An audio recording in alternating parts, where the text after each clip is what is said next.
I welcome you all, my beloved brothers and sisters. Ono sana chi, ono bona chi, ono rahukwara ofuma.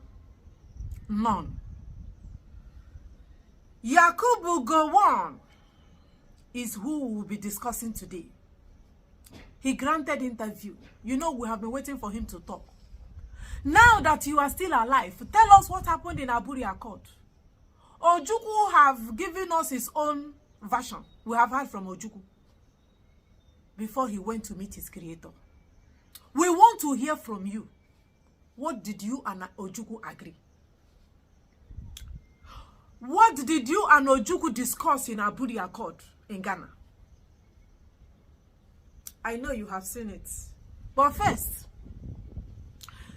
Yakubu Gowon said that Biafra war is not against the Igbos, but against the secessionists carrying arms against the government. Who is the secessionist he's talking about? Is it not Ojukwu? I had a responsibility, I am quoting Yakubu Gowon, I had a responsibility and duty as a loyal Nigerian to keep the country whole from the beginning.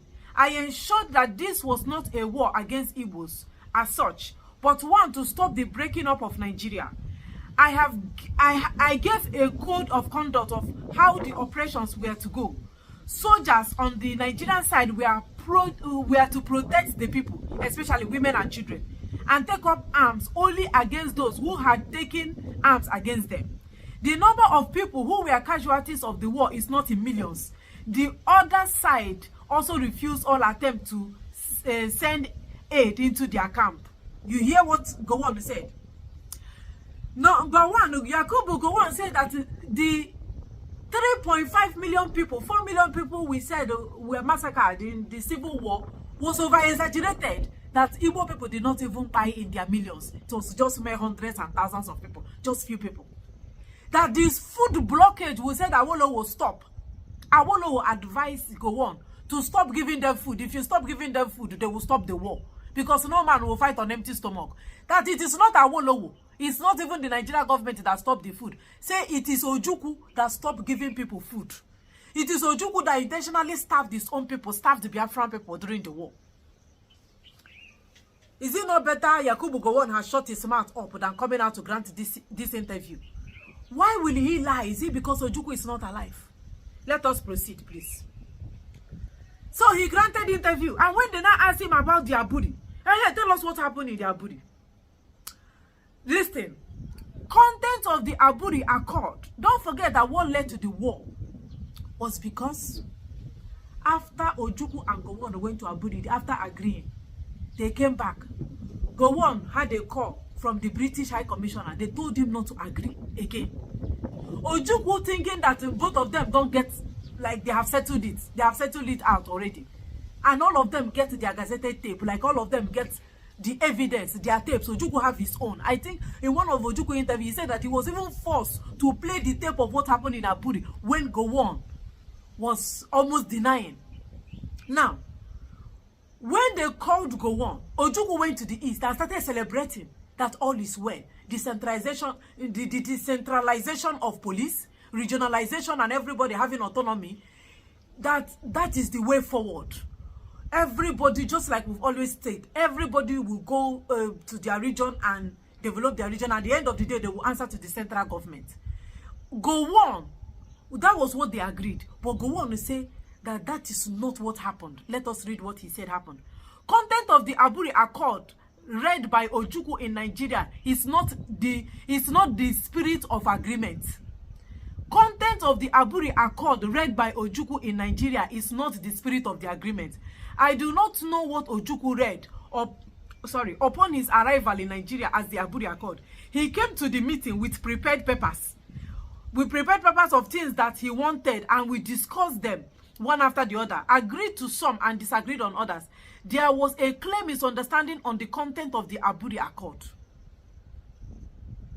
That Ojukwu came to Ghana with his own paper, prepared speech. Hi!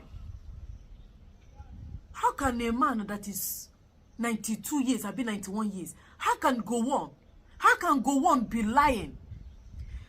If you hear this interview he granted, you will not even understand anything he says. Some people say it's old age. Me, I don't think it's old age. I think it's because he's trying not to say the truth of what happened. It not look like old age is affecting me, or maybe he's having dementia, or it not look like he's slaughtering words, like his words were not well coordinated. What Gowon said in this interview he granted in Arise TV, by chance, was not clear. You will not even understand what he's saying. But then, some people are not giving excuse of his old age. I know that it's old age. Old people, you don't expect him to be sounding very eloquent and clear. But why will he say that the Biafra war is not against Igbos? It's against the people carrying arms. Okay, when their soldiers now came to the east, were they interested in the people carrying arms, or were they buying young, unarmed, defenseless women, men, and children? This man that said that were exaggerating the numbers, we are saying 3-point-something million people, that they did not, the Igbo people that died were not even in any way in millions. It's ordinary hundreds and thousands. You see? He also went further to say that Awolowo, you see that he's defending that food blockage. How can Ojukwu starve his own people in the war? How can Ojukwu, I'm asking you, how can Ojukwu not give his own people food during the war? Is it not better he did not grant this interview? Is it not better? Ojukwu said that him and Yakubu Gowon had an agreement. This thing, they say agreement is agreement, you. He got a call, and everything they discussed went south. Gowon got a call. British called him, and everything they discussed, everything, Gowon turn around. Now you see the way he just want to exonerate himself from the war. Everything this man said in this interview, he removed himself. Number one, that he did not come for the Igbos. He did not touch any Igbo. He was interested in the people carrying arms against the government. Ojukwu that declared the war, did he tell you that he wanted to that he came to buy any Nigerian soldier? Is it not for the betterment of his people in Igbo land? Who was the person that invaded the east? Is it not the Nigerian soldiers? And he said that his only duty was to keep Nigeria, because he was the head of state. He owed Nigeria that duty, that allegiance, to keep it as one, and he would do everything to make Nigeria. Who are the people in IDP camps today? No be his people. Is it not the people of Jos, Benue? No be them that they build IDP camps. Show me 1 or 2, 3, 4, 10 IDP camps in Southeast. Is there any IDP camps you can see in the Southeast? The man that said that his own is to keep Nigeria as one, as Nigeria head of state. His people, now, they are not living in their houses. They are presently living in camps, IDP camps. I'm not interested in what is happening to them. After all, that is what they want. But where I am interested in is, how can Yakubu Gowon say that they did not come for the Igbos? The starvation was not done by them, that it was Biafra people that starved themselves. So I will tell my people to stand and defend the land, and I will see food that I will give them, and I will starve them of the food. Is it not better he had not granted the interview? Is it not better if you see the way he was talking? It was not in the spirit of agreement. Ojukwu already came with a prepared speech. What he read in Nigeria was different from what bring your own tape. Bring your own tape. Ojukwu have his tape and he played it. Let us see the tape. Let them distribute the tape. Let us hear what happened in Aburi. If Ojukwu read a prepared speech, if he came to Aburi with a prepared speech, you could have said that you will not accept, because this speech is not what is happening in Ghana. This is not our agreement. We will not accept this prepared speech. That is what Gowon could have said. He could have stated this long time, that this is not what they plan. You can't come with something that you have already maybe concocted something. You did not come for the Igbos. You did not come for the Igbos. So the people where they buy, those ones in Afulani, right? This man is not ready to speak the truth. Yakubu Gowon is defending himself. He doesn't even want you people to put him. He doesn't even want to be part of what happened in that war. As far as he's concerned, he was defending Nigeria territory, integrity of Nigeria, whatever territorial, whatever rubbish they are defending now. Where don't they swallow them? Yakubu Gowon is not ready to speak truth. Yakubu Gowon, I am very. You see this particular interview, he will not say any other thing. He will not say anything again. As far as he's concerned, the war was necessary. It was necessary for that war to happen. It don't happen now.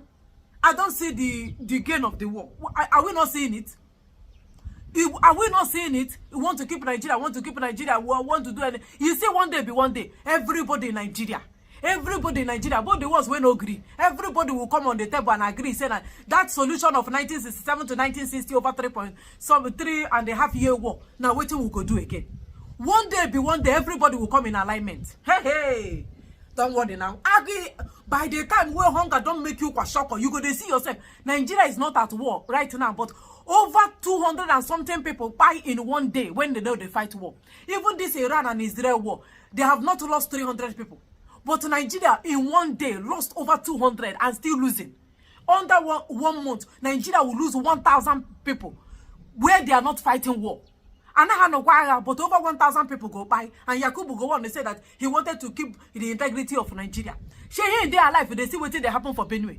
She in their life, they see what they happen for Jos. She in their life, they see the Nigeria where he fight. She in see say Nigeria youth not even get. They don't even. There is no hope or future for the youth. The Nigeria youth now, Yahoo, they don't carry laptop. They do their things. Ritualists, no job for them. But this is what he sat down to comfortably say that he fought keeping Nigeria as one was sacrosanct for him. And that was why he did what he did. And he tried to exonerate himself from everything that concerned buying of people and food starvation. He put the whole blame on Ojukwu because Ojukwu is no longer alive. An elderly man. An elderly man that will make peace with the people he offended and make peace with God. When somebody reach 91 years, in the are you still expecting anything from Yakubu Gowon? He has granted the interview. So we say, man, he can't talk. He don't talk. Oh. I can't even play the video for you because he's so irritated. You might even break your phone. If I play that video where this Yakubu, if I play this video, you know that you have seen the video now. If you listen to it, you will be forced to break your phone or your TV that you are using to watch me now. You go break them. And I don't want you to be offended. I don't want you to get angry. I don't want you to break your TV or your phone. That's why I cannot play Yakubu Gowon interview on Farais TV. Very annoying. He put the whole blame on Ojukwu and he tried to play safe. He tried to be the innocent man. He's very innocent. He's very innocent. It's what they asked him to do is what he did. What they asked him to do is what he did. Now Ojukwu, blame Ojukwu, blame Ojukwu. It's Ojukwu that caused it. But Ojukwu told you. Ojukwu told you that the way forward for us is this. And you agree. A Rusian time, after signing paper, they call you for Abuja. Abi Lagos, where Nigeria was capital. He said, you know what again? And you massacred 3.5 million people. And today, you say your hand no day is well. We leave you with God. Yakubu Gowon, sure you say your hand no day for waiting happened to the Igbos, and you did not fight the Igbos. You fought to the people carrying arms. We leave you with God.